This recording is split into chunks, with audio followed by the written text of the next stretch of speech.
And I want to start there, considering the fact that you've talked about how the U.S. is going to go bankrupt and how it's on an unsustainable fiscal path. Are we seeing that priced in, or is there still a reckoning to come?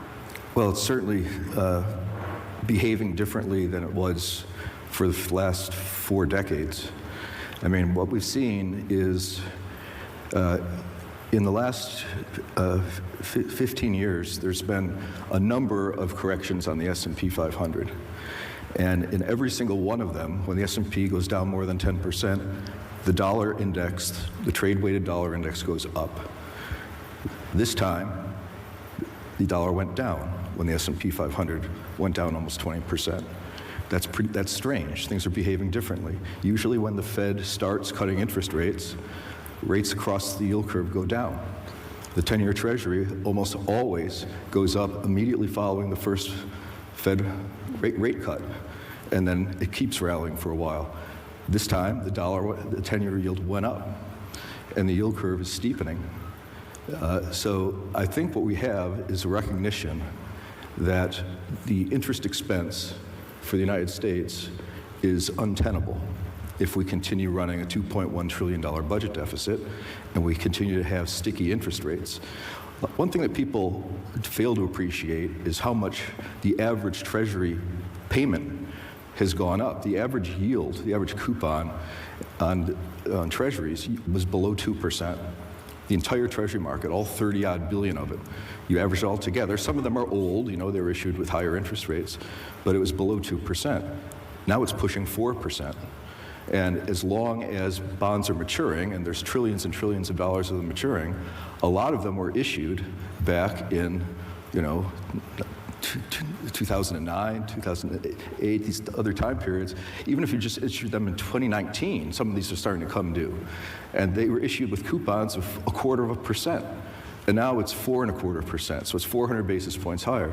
So this problem continues to build, and there's an awareness now that the long-term Treasury bond is not a legitimate flight to quality asset.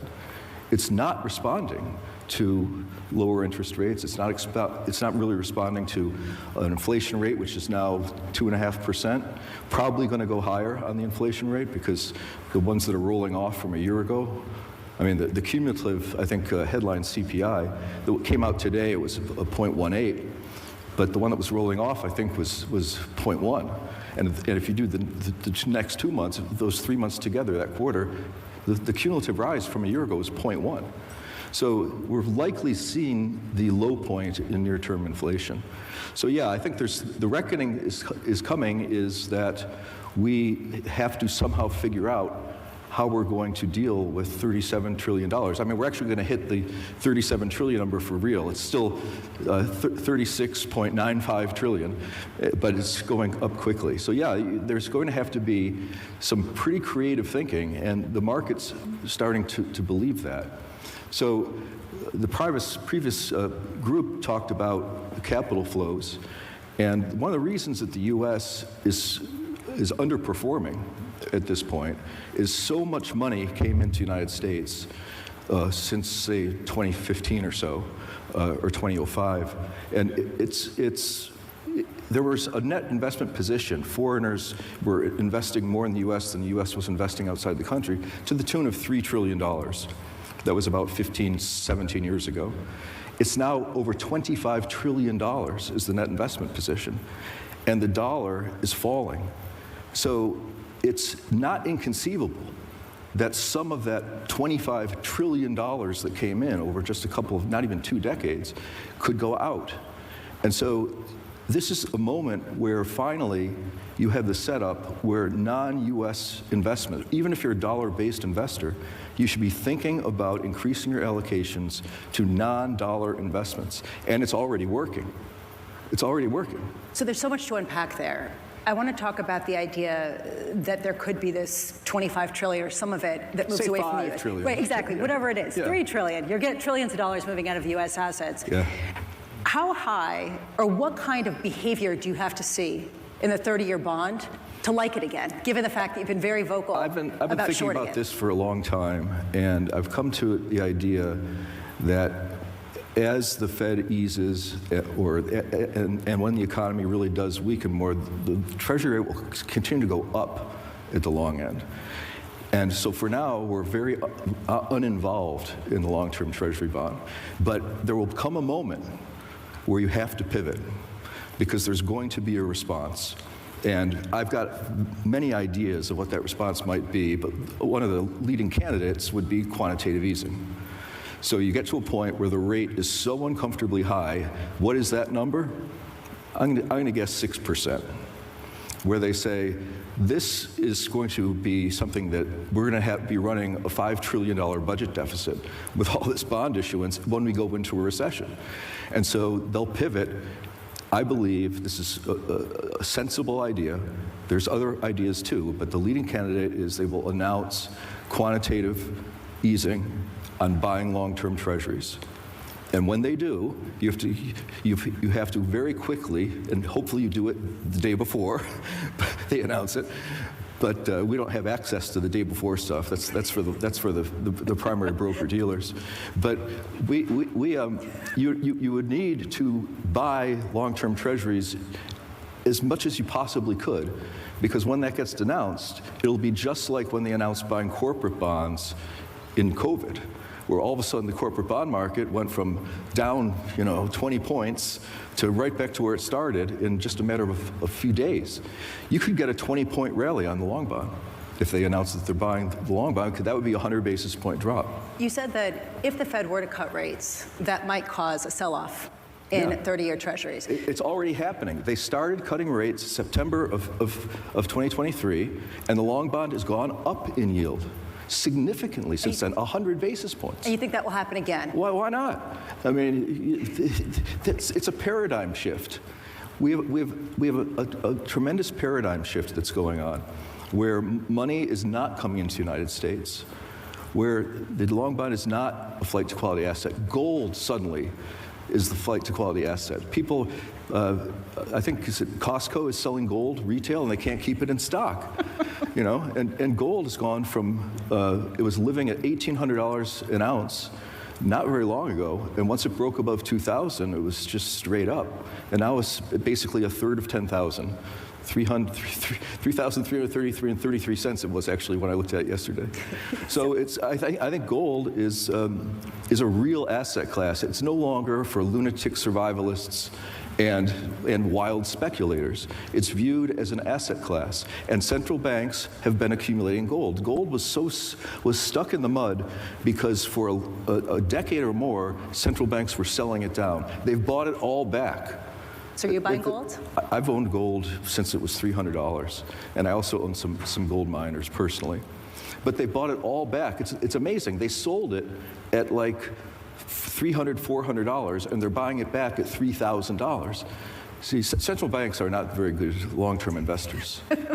Well, maybe they could use advice from you. One thing that we've been hearing about in a number of the panels this morning has been about the corporate debt market. Yeah. And one thing that I've gathered from talking with people at DoubleLine and reading your outlooks is that you've reduced your allocation to below investment grade credit. Systematically over a 2-year period. To the lowest level, I believe, since the inception of DoubleLine. Right. That's right. We have higher quality portfolios today relative to strategy style than any time. We run closed-end funds that are leveraged.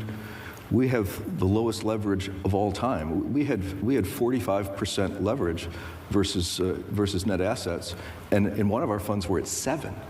And we're there because we want to be a liquidity provider when you get paid to be a liquidity provider, and you're not now. The spreads are very uninteresting in the credit market. Just as the valuation of the S&P 500 is incredibly uninteresting. When we had the big sell-off in April, people were like, "Yeah, we were kind of asleep at the switch. The market was really overvalued. We really should have been thinking more cautiously." Well, it's more overvalued today because the S&P 500 is down 1 or 2%, and earnings estimates have been cut significantly. So if you look at the forward PE, it's higher now than it was at the all-time high back in February or early March. So what are you sort of anticipating? What kind of I anticipate a great buying opportunity. I don't know when it's going to happen, but it's getting close. I feel that the environment feels a lot like 1999 relative to AI is just map over .com for AI. I also think it feels a lot like 2006, 2007. It's funny. One of the hardest things to do in the investment business is to learn and fully appreciate how long everything takes to happen. It takes forever for the problems to actually show up. It takes forever for the defaults to finally arrive. But people anticipate changes with great enthusiasm. So AI, of course, was embraced with great enthusiasm. Electricity was all the rage back in 1900 because people realized that electricity could change the world. And I think we can all agree electricity changed the world in ways that are bigger than AI will change the world, in my opinion. Electricity is amazing. But there was a huge boom in electricity stocks in the first decade of the 20th century. But electricity stocks boomed so much that their relative performance peaked versus the stock market excluding electricity stocks in 1911. If you own electricity stocks, you've been underperforming the non-electricity stocks since 1911. That's a long time. And that's what happens. That happened with the dot-coms, too. That was the 1999 thing. Sure, it turned out that some of those stocks were great investments. But that enthusiasm becomes very excessive. They see the possibilities, but it takes a long time for the possibilities to arrive. It's taking a long time for the tariffs to arrive. So do you think that the tech stocks that have been outperforming are going to lag behind in terms of the 99 performance and sort of the corollary of all of the credit investments tied to the AI build-out also? Yeah, it's a momentum trade, and momentum trades always overshoot on the upside. And then once the momentum's broken, the latecomers decide that their first loss is their best loss, and it turns into a seller's market. You talk about 2006, 2007. That's a credit event. Mm-hmm. And when we took that poll that my colleague Danny was pointing to, private credit seemed to be the spot where people expect defaults to really pick up. Yeah. Do you agree? Do you think that that's Sure. sort of the epicenter of some of the risk? Sure. The private credit is analogous to private credit today is analogous to the CDO market in the mid part of the OOs, where there's just tremendous issuance, there's tremendous acceptance, there's all kinds of, I was listening briefly to the private credit panel here, and there's a lot of phraseology that I heard that reminded me of CDO panels in 2006, 2007. Just complexity, illiquidity, I don't know, very large, tensions between investor classes. These things, private credit is extremely heavily invested in. Harvard University, who has a $53 billion endowment, supposedly, they had to come to the bond market twice because they didn't have enough money. They have $53 billion and they can't pay for repairs. They can't pay for operating expenses. They came to the bond market looking for $2.5 billion. I think they got $1.5 billion. And then they came back again, and I think it was last week it was announced that Harvard is thinking about selling some of their private equity interests at a discount, obviously, because when you're a forced seller, you're not going to get your cost. And so there's a lot of overinvestment. When I speak to RIAs, people that manage kind of higher net worth retail money, for the past 3-4 years, one of the very first questions, without exception, what about private credit? And I say, are you heavily invested in private credit? Yes, and everybody is. And I say, so, what's the argument? And I was giving a speech down in Texas, and the woman before me was from a fund that's very heavily involved in private credit. And she basically gave a sales pitch for private credit, and it's basically a 3-pointed sales pitch, none of which of the points really sell me. The first is that it's less volatile. It's a Sharpe ratio argument. So, and it's only, we all know it's only because they don't mark them to market. I mean, everybody knows that. So it's just like private equity. If the S&P 500 goes from 100 to 50, they mark their private equity down to 20 points. And then they both recover over time. They both go up to 100. So look at that. They have the same return, but the S&P had double the volatility and then some.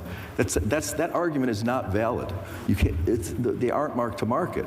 So, the next argument is somewhat valid. Historical performance. Private credit had some very good years. It was quite cheap, 5 or 7 years ago. And you use a historical argument that the performance is good, and it's true. But as we all know, as they say in the disclaimers at the commercials, past performance is no guarantee of future results. And public credit, I think, has outperformed private credit for a few quarters at least now. So it's already changing. So I think that there's a lot of overinvestment in private credit, and the liquidity is not very good. And I just don't think the excess reward is anything close to what it used to be. So I would view that as a place where there would be forced selling. Harvard could turn into a forced seller. And Harvard, they at least used to have the best reputation. Yale had this great reputation for investing in private markets, and that lured in a lot of Me Too behavior because they were emulating the results of Yale. But once one university is publicly acknowledging that they have liquidity problems, I've got news for you. If you have a cockroach in the kitchen, there's never one cockroach. So there's more. It becomes systemic. It doesn't mean everybody's overinvested and overly locked up, but in 2008, I was raising lots of money for distressed mortgages, the stuff that was defaulting like crazy, and it got to such a price that it was just truly unbelievable. I mean, there were securities that were trading that started life at 100, had never really had much volatility, and they were being liquidated at prices of 30 cents on the dollar. And you could use assumptions that were just nobody believed would happen. You could say 70% of these mortgages default, and we recover 30 cents on the dollar, and it's a 24 IRR. And I said this to the Stanford University endowment, the head guy. And I said, I can prove to you that your worst case is going to be a 24 IRR, because I'm going to you tell me what assumptions you think are absurdly punishing, and I'll use them. And you got a 24 IRR. And let me finish. And he says, I can't argue with you. You make a very compelling point, but I can't invest with you. And I said, why? He said, I have no money. We're all locked up. We're getting called because everything's so cheap. Everyone's calling their money now. These are draw funds. Now we're calling your capital. And he said, I can't even make those capital calls. And I said, come on. I really love Stanford Endowment. What a great name for the client list. Give me $10 million. I don't have $10 million. I have no money. These are large endowments. And if they need money, they have to sell. You see, markets, everyone knows markets have fear and greed that drive them. And everyone knows that fear is stronger than greed when it really push comes to shove. But the actual strongest driver of investment behavior is need. Sometimes people need. Back in 1993, interest rates were perceived to be low, and I went to one of my university endowment, it was the treasurer, it was their operating money. And he said, I just met with the president of the university, and he says I have to make 6% for the operating money. And he said, I told him it's impossible to get 6% without tremendous risk because treasury interest rates are at 3. And he said, wrong answer. You're going to get 6%. Just find out how you're going to do it. And of course, in 1994, interest rates went way up, and everybody that had done that sort of thing, like Orange County, California, there was a very famous default of Orange County, California. And, so there's need is very powerful, but it's bad enough when you make the determination. You say, I have this goal, the 6% goal, I need to make it, I'll give it a shot. But the other side of that is even more powerful, when you're forced to sell. It doesn't matter what the price is. You don't have an option. If you have to sell to pay the bills, what are you going to do? If you're preparing for that kind of moment, are you sitting mostly in cash, a little gold? No, no. We manage a lot of other people's money, and a lot of it is in the fixed income market. We're just protecting and waiting for much better opportunities. When I think about it, markets take the stairs up and the elevator down, which means they go up faster than they go down faster than they go up. And so when it really breaks, it's not down a couple of points. Even what we saw in April, that's not a real break of the credit market. The real break of the credit market is bonds drop 30 points. And everyone thinks they're cheap, but they have to sell. So you have an opportunity at some point to buy bonds down, I don't know, let's just say it's 25 points. High yield bonds yield about 2.5% more than Treasury bonds. So if it takes 10 years for that 25-point opportunity, you're going to break even. And it's not going to take 10 years. It's not going to take 5 years. I believe, but the panel before me said, I think is true. I think 27, 28 are going to be, are likely to be a window of tremendous opportunity. Because I think by then, the Treasury problem will be even more in focus than it is today. And I think that it'll weigh upon market behavior. We need to restructure a lot of things in our system. We need to restructure institutions. We need to restructure political parties. We need to restructure our finances.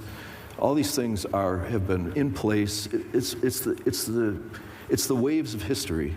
Neil Howe calls it the fourth turning. He wrote a book called The Fourth Turning in the mid-90s, predicting the credit crisis around 2006 using demography. Pretty good. And I know him pretty well, and we talk about it, and we have the same concepts, and that is that societies start with a pact. They have an economic system that produces things, and then they have, so that's the means of production, and then they have the property relations that split up the rewards. And when it starts out, and this would be, say, right after World War II or after the Civil War, it starts out that everybody kind of buys into how the system works.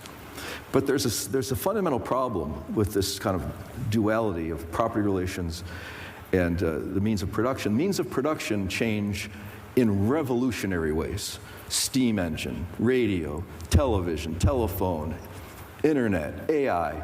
They're just explosions of innovation. But the property relations, they don't change very quickly. In fact, they're barely evolutionary in the way they change, because over time, this becomes a wealth inequality, which of course we're in an extreme, where the people that benefit from the property relations, they don't want them to change because they're winning. So when you have tremendous concentration of wealth and power, the property relations become calcified.